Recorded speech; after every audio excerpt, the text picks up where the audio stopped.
Let every go signal remind you that you do go farther with Signal gasoline. The Signal Oil Program. The Signal Oil Company and your neighborhood signal dealer bring you another curious story by The Whistler. Tonight, The Beloved Fraud.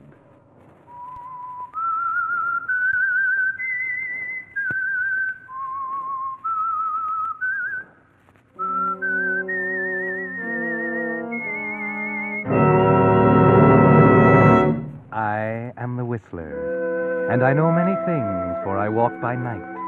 I know many strange tales, many secrets hidden in the hearts of men and women who have stepped into the shadows. Presently, I'll tell you of nameless terrors they dare not speak.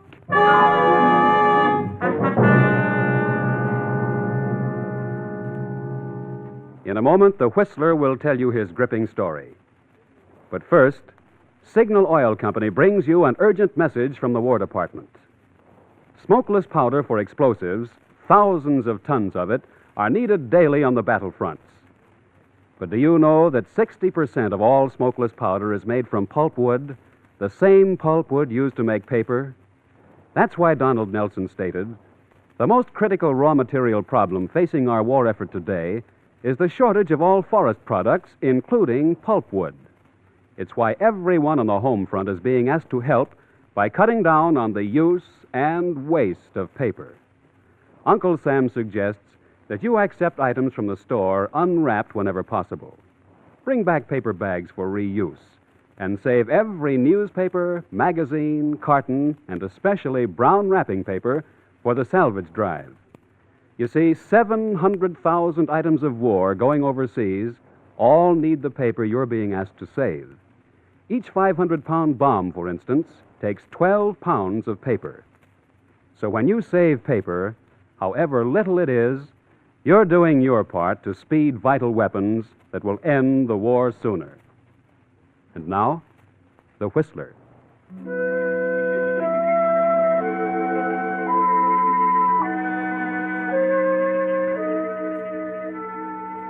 Bitterness, like wine, matures with age. And high on a dismal and wind-swept hill, on the outskirts of a small New England factory town, sits a house in which bitterness is a living thing, a companionable presence.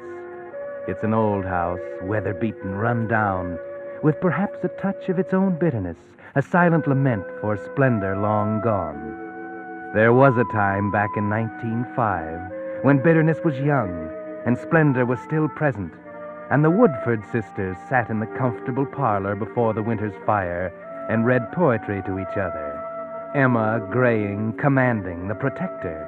Constance, the younger, timid, yielding. All poets use the skies, the clouds, the fields.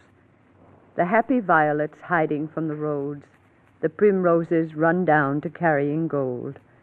The tangled hedgerows where the cows push out impatient horns, intolerant churning mouths twixt dripping ash boughs. Hedgerows all alive with birds and gnats and large white butterflies. Constance. Oh, yes, Emma. Constance, aren't you interested? Yes, Emma. You've always been very receptive to the works of Mrs. Elizabeth Barrett Browning. You seem on edge. What's the matter? Nothing. Nothing really, Emma. Something's the matter. Don't lie to me, Constance.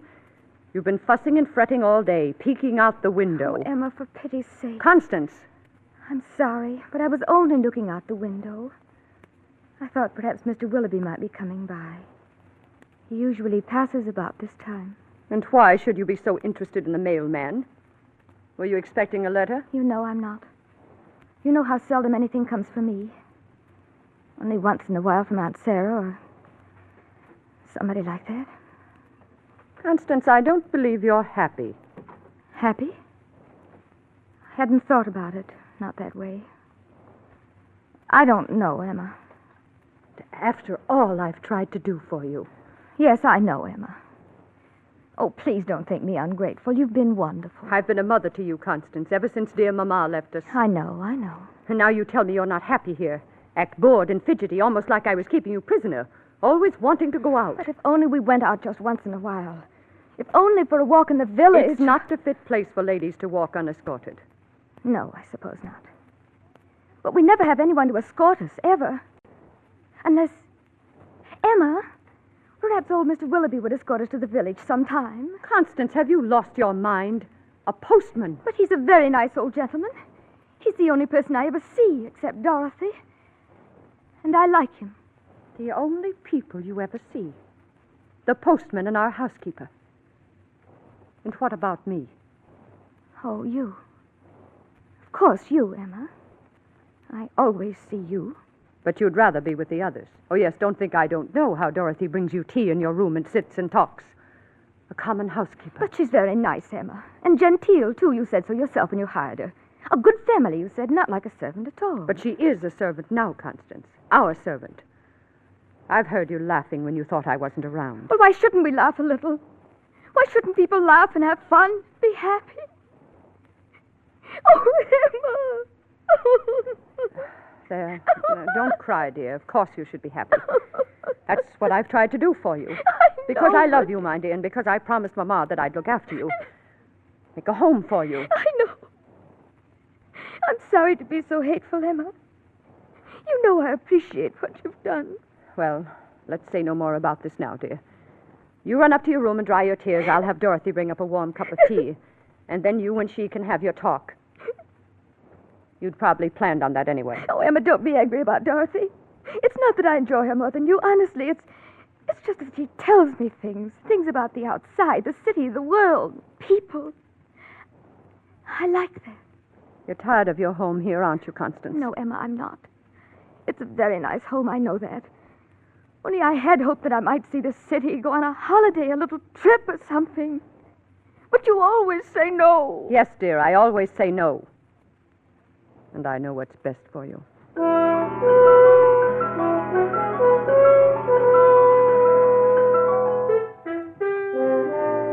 Yes, Sister Emma knows best, Constance.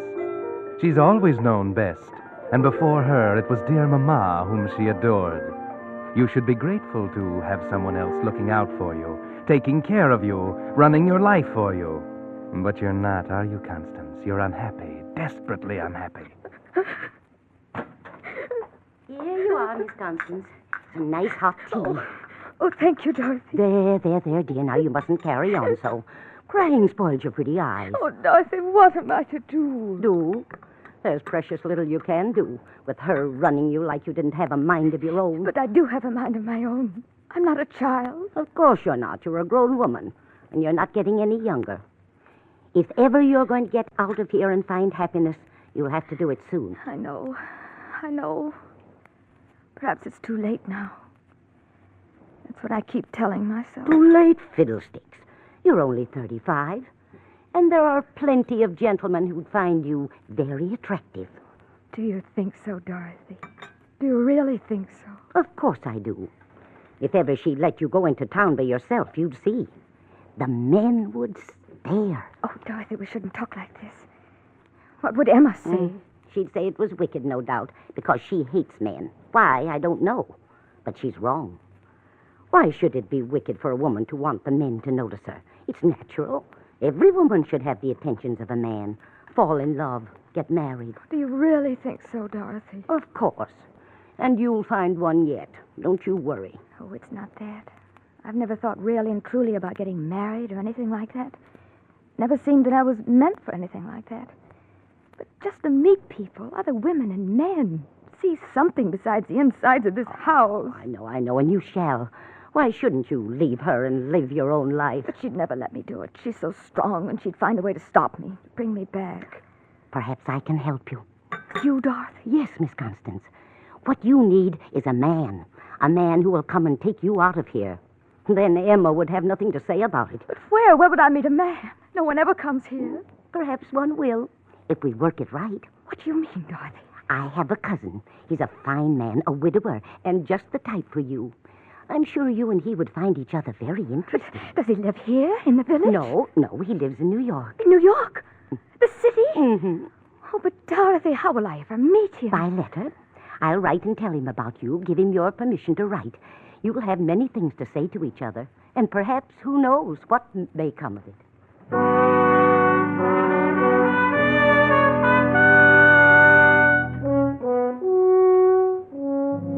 And that was the beginning, wasn't it, Constance? Remember how you waited for his first letter, half afraid that it would come, half fearful that it wouldn't? And then how you hid it until Emma had gone to bed, and then pored over every word again and again until after dawn. In a later one, he sent you his picture. Julian, handsome, a trifle slick-looking, not like the countrymen in the village. You sent him your picture and told Emma you'd misplaced it.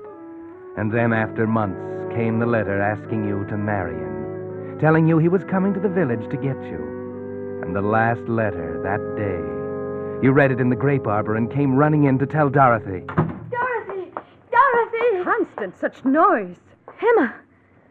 Oh, I thought you'd gone down to the grocer's. And this is the way you behave behind my back? What do you have there, Constance? A letter? Why? Oh, yes. Oh, well, I suppose it's from Aunt Sarah. Come in and read it to me. I can't, Emma. What do you mean you can't? It's personal. Personal? Do you know what you're saying? We have no secrets from one another. We never have.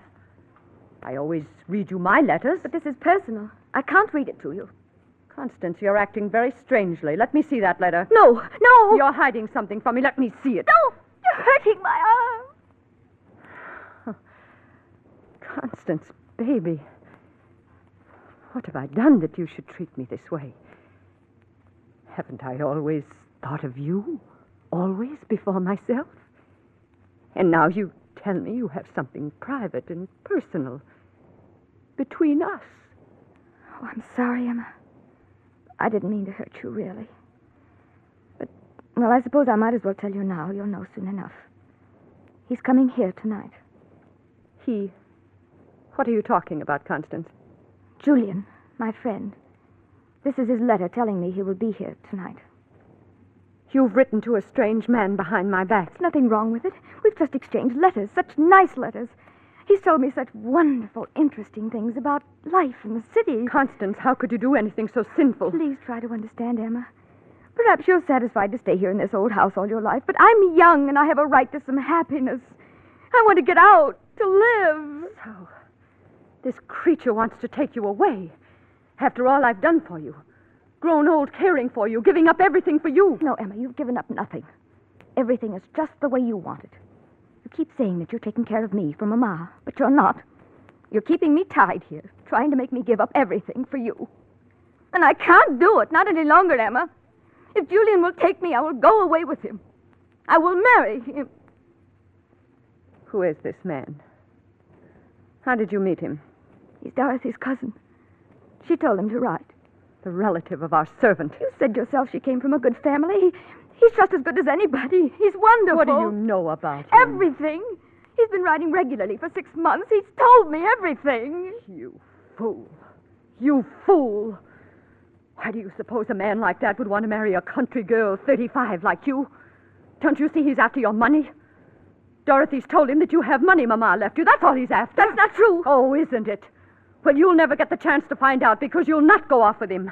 I'm through obeying you, Emma. I shall go with Julian. Tonight. We'll see about that, Constance. We'll see.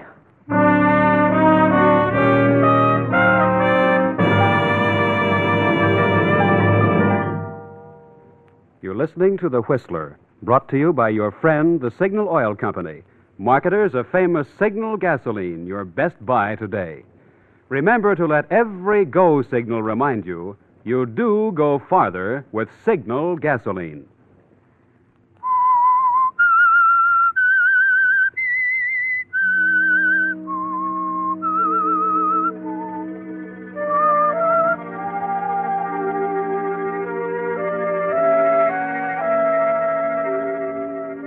Well, Constance, the time has come at last. Julian will be here soon, and you've told Emma that you're leaving. Can she stop you? Can she carry out her threat to keep you here? Perhaps the only answer to that is Julian. And at last, after dinner, he's here.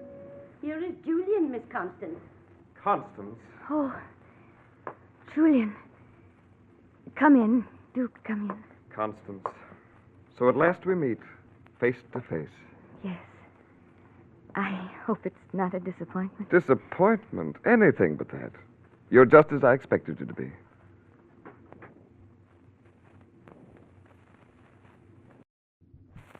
And what about me? Oh, yes. You're just as I expected you'd be. But I interrupted something. You were tending the fire? No, I was burning your letters. Then you've regretted your decision, Constance. No, Julian. Then why? I warned you. It's Emma. She wants to stop us. She's upstairs hunting for these letters now. We shall leave anyway. She can't stop us. But she'll do everything she can. She'll stop at nothing. Some fiendish power I don't understand impels her. Yes, Constance. Go on. Julian. You are Emma? I am Constance's sister. Constance, if you haven't already done so, go pack your bags. I haven't packed. You would have seen and asked questions. I'll hurry. Come back here, Constance. What do you want? What? I want to talk to you once more. You must listen to me. This man does not love you, I know. Don't be a fool. Don't risk everything on this sudden wild impulse. Think of me. How lonely I'll be. This man wants your money. And what do you think he'll do with you when he finds you have none? But I do, Emma. Half of what my mom and papa left is mine. Yes, but I have control of it. You don't even know where it's kept. Did you think I would just give it to you? I don't care about the money, and neither does Julian. I'm going to pack. I won't be long. You'll only have to unpack, Constance. Constance and I are to be married, Miss Emma, with or without sisterly approval. I understand that to be your intention. Surely you can have no objections. She's not a child. She's 30. 35. 35. Yes. Constance has never been very practical or serious-minded. When Mama and Papa were killed in a train wreck many years ago, I realized Constance was in my charge, that it was my duty to shield her from the ills of the world. I believe I understood you to say Miss Constance has no control over her money. You understood correctly. Well, I'm not poor. Oh, far from it. But of late I've suffered some reverses, and... Constance will have no money unless I give it to her. You know, I admire a woman like you. I admire your strength, your practicality. Really? And now, Miss Emma, that I've come face to face with you and your sister, it seems to me that you're strikingly the more admirable of the two. Just what are you implying? That perhaps I was being too hasty. Perhaps if I were to think this over... You know, Miss Emma, you too have a right to a man's protection and a man's love. You filthy beast. I've never asked for a man's love or a man's protection, and I never shall. I shall have to advise Constance of this interesting deviation in character and this sudden change of affection. And as for you, leave this house. I shall leave. But Constance comes with me. Now, understand, I have not the slightest interest in your sister, especially now. But just because you're so dead set on keeping her here with you, I'm going to take her with me. Of course, I may drop her like a hot penny in a few weeks, but... Why, Constance, Pigeon, whatever you heard, don't you believe a word of it. I was just teasing your sister here, the old pill. I'm crazy about you, girl, you know that. Don't you come near me.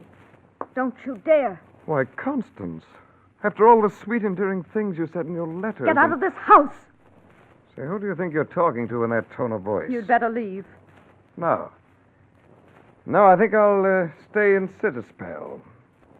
Who's to know there's a gentleman paying a call way out here on the edge of town? Who's to know what's going on out here? Julian, I packed more than clothes in these grips. As you can see, you are not staying in this house. Hey, lady, put down that revolver. Firearms are dangerous things to be handling, especially for a woman. It might go off. You're right. Constance, be careful. Well, turn it in some other direction. I like the way it's facing. No, ladies, I was only fooling. Just trying to give you a bit of sport, that's all. To liven up a dull winter evening, that's all. Good night. I never saw such people. Talk about your New England hospitality. Must have been invented by somebody who was never in New England. Well, good night, ladies. It's been downright charming. Constance, you were wonderful. I never thought you could be so brave, standing right up to that big bully. Oh, that was so clever of you, bringing down Papa's old revolver. And so brave. How could you do it? Oh, my heart. Constance, sit down, dear. Please do. There. Oh, if anything should happen to you, I don't know what I'd do. I'm all right. Emma. Yes, dear. Emma, why won't you allow me to have my own banking account? I promise you I won't be extravagant. It's just that I would feel more of an adult. A person in my own right if I knew I could have access to my money. If I did want it.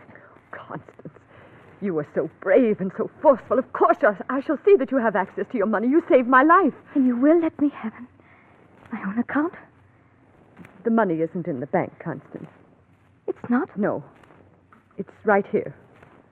Right in the house. I wouldn't trust the bank. There might be a run on it someday. But Julian might have searched the house. Taken it all. I know. I was frightened to death.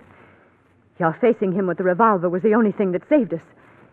But I have the money well hidden in a safe behind this picture of dear Mama. And only I know the combination. I never knew there was a safe there. Come, I'll show you.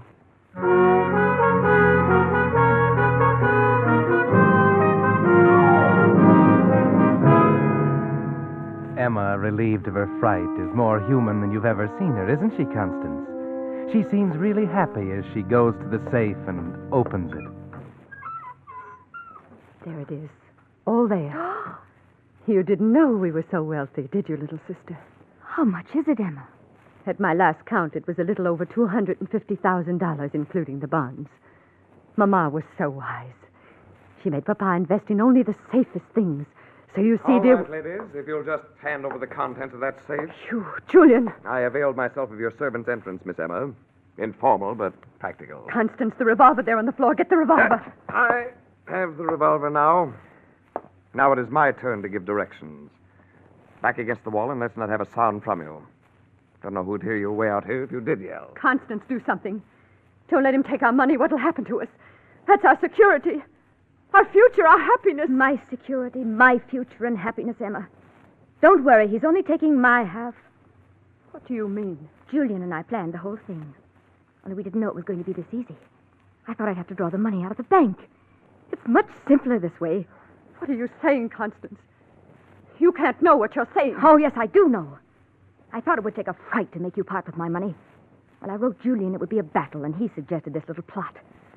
You were happy, weren't you, Emma, when you thought Julian a thief and a rotter? You were gloating inside because you thought everything you had said was true. Constance, you must be out of your mind. Julian and I are going to travel all over the world. I'm going to live at last. I'm going to see things. The Lord will punish you, Constance. Oh, I've had my share of punishment, Emma. All the long, rotten years I've had to spend with you. I have your grips in the money, Constance. Shall we leave? Yes. Yes, Julian. Goodbye again, Miss Emma. You vile, unspeakable man. You vile, unspeakable woman. You'll be sorry, Constance. You'll regret this to the end of your days. I shall hate you. Hate you forever and ever. My hate will reach out for you wherever you are. You'll never be happy. Goodbye, Emma. Constance! Constance, how could you? Miss Emma, have they gone? You're the cause of this. After I gave you a home, a job, companionship, you did this to me. I could kill you. No. No, Miss Emma, calm yourself. You took her away from me. You're responsible for me being left alone to live out a miserable, lonely old age. No. Stop looking at me like that. She'll be back. Back? She'll never... What did you say? Why are you so sure she'll be back? You know something more about this, don't you? Why, no, Miss Emma. No. You do. What do you know, Dorothy? Why should Constance come back if she's got the money? I don't know. Only you said yourself that he might take the money from her. But he's your cousin, Dorothy. You must know him well. Therefore, you must know he is going to take the money and leave her penniless to come shrinking back to me. Don't you, Dorothy? Don't you? All right. Yes, I do. He planned it that way, and I'm not sorry. It's what the two of you deserve. What good was it doing you, either of you? It'll help Julian and me to really live again. So you're going to get part of it, too? Yes. Yes. And it's only what I deserve after what I put up with from you. And there's nothing you can do about it now. They're already on their way to the city to be married. What are you laughing at? You, Dorothy. You think I'm angry at you. You think I want to stop you. No, take the money. I'm glad you're here. Take it. You're welcome to it. Because now Constance will be back. She'll be penniless. Take the money. I'll have Constance back. I'll have Constance back.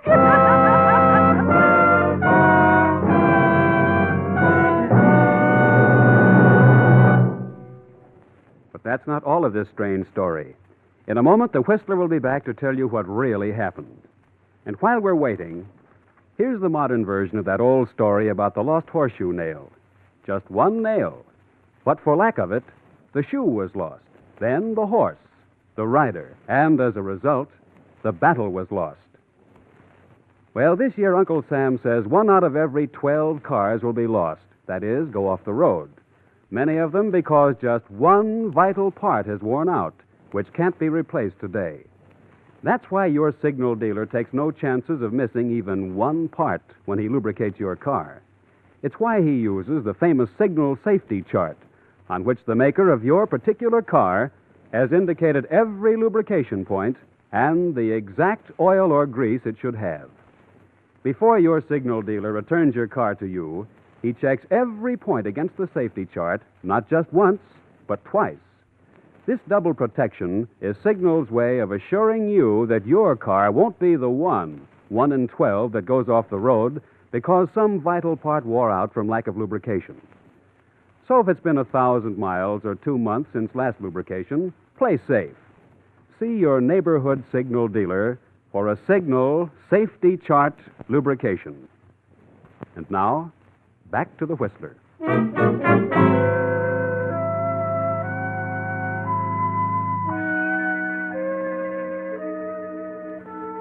Yes, Emma sat in the lonely old house and waited, nursing her bitterness. And down in the city at a small hotel, Julian stood at the desk, waiting for his bride and her money. Constance was upstairs, dressing for the wedding. It was scheduled to take place at the little church just around the corner within the hour. As the minutes went by and the time grew short, Julian became impatient. He went upstairs to the room looking for Constance. She wasn't there. On the table, he found a note. Dear Julian, I'm sorry to disappoint you, but you see, I knew all along what you really wanted from me. I suppose it was deceitful to let you believe you were succeeding, but I needed your help to gain my freedom. Now that I have it, and the money, I thank you and wish you good luck. Goodbye, Constance. Julian knew what that meant. And after a time, so did Emma, sitting alone in the old house on the hill.